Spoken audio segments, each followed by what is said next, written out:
Happy Fri-Yay. That's right, Fri-Yay. Last day of the week.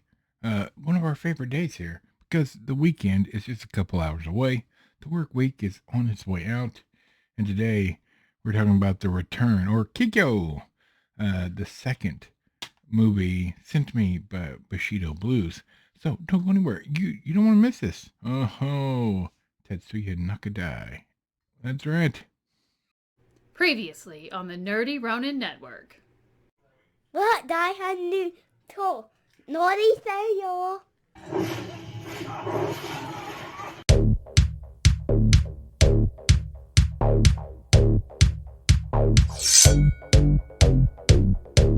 Happy Friday, each and every one of you. It is Kung Fu Friday, and that makes me happy.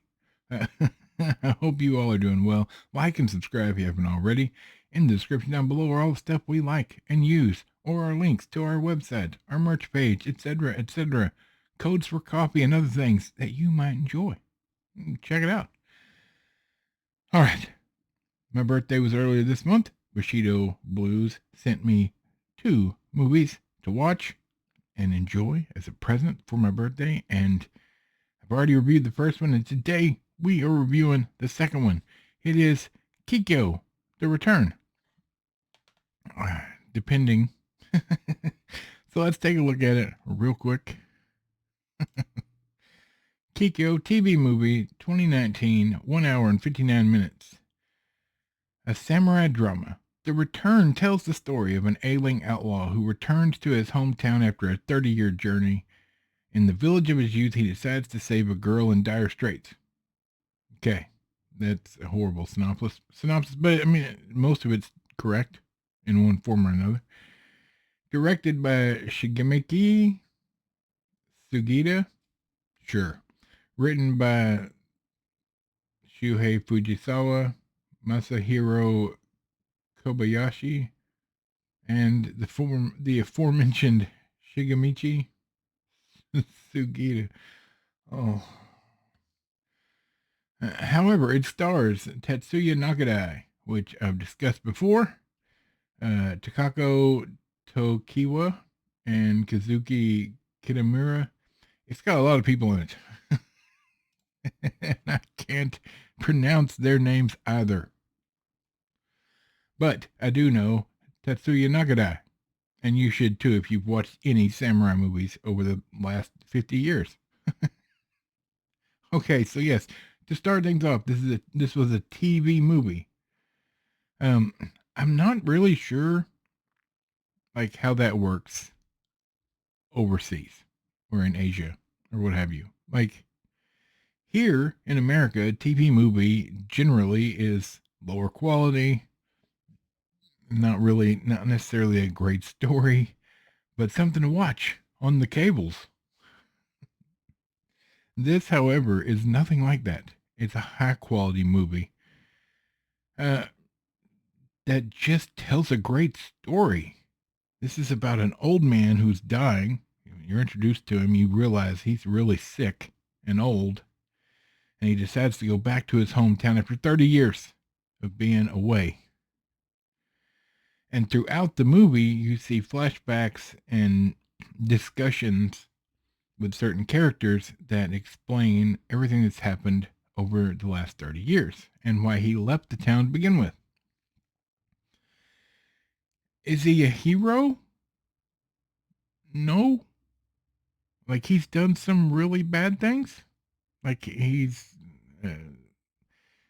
from what I can gather, slightly Yakuza or gang affiliated, something along those lines, when he leaves 30 years ago. At this point, he's just an ailing old man who can barely get around, but you don't know much else about him. And as the story progresses, the world building and the character building, it's done really well. I mean, this has one chesticle. Nothing graphic, but it does have a single chesticle in this movie. So be forewarned. Don't have that in our TV movies here either.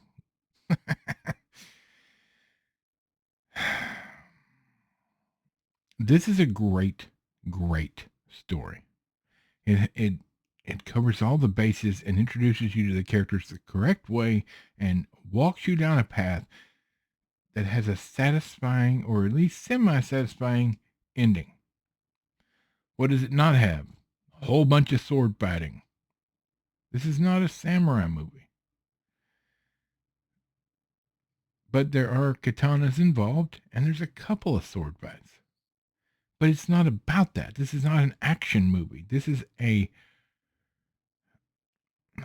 It really is a drama, for the most part, as you see how this character has grown over the years and what all he's gone through, which has been terrible. It's not been a good time. But in the end, he makes the right choices. And the people around him, they respect that. For the most part. There is a decent amount of blood in a couple of sections, and the actors do a fantastic job with the dialogue. And now, I know Bushido Blues got this from Samurai DVD. If you want to look for good samurai movies or Asian cinema in general, samurai leaning, SamuraiDVD.com, and use the code Bushido Blues, and you'll get a little discount. I know that's where he got this, and as far as I know, that's the only place to get this. And if you're into Asian culture, this is highly recommended. I mean, it's Tatsuya Nakadai. So, you can't complain. I mean, this dude is brilliant. That's all the good stuff. The bad stuff is it drags a bit, especially in the middle. Did I mind it? No. I'm used to movies that take their time and really draw it out. Excuse me. And this being a TV movie, I guess that 2-hour mark that's fine. Like I said, I don't know how it works there. But there were a couple of sections where I was like, okay, yeah, he could cut a few minutes out of this and it wouldn't harm the movie. But if you're looking for a hack and slash samurai type movie, this is not it. This is storytelling at its best, with a delightful, well-told story based on a book or a short story or whatever it is, based on a book, a famous one, that I've not read and don't know anything about. But it's really well done. And that's it. This is a positive.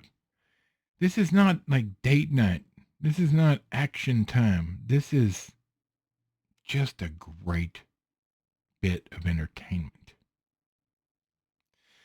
There's some language in it as well as the one chesticle, but other than that, it's pretty solid and not too much to be complaining about, especially considering it was made in 2019.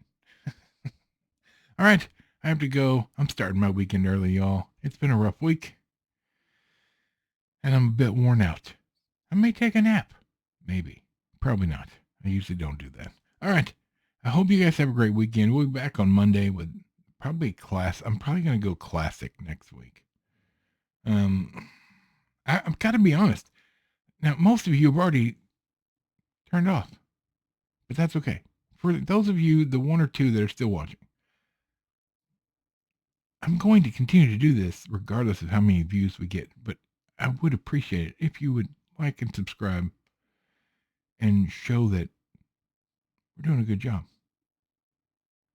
That's all I got to say. Squeaky wanted me to remind you. All right, we're going to go. Michael, microphone, Bob, squeaky chair in the back, and this big fat nerd that's always carrying the ugly stick. We'll see you on Monday.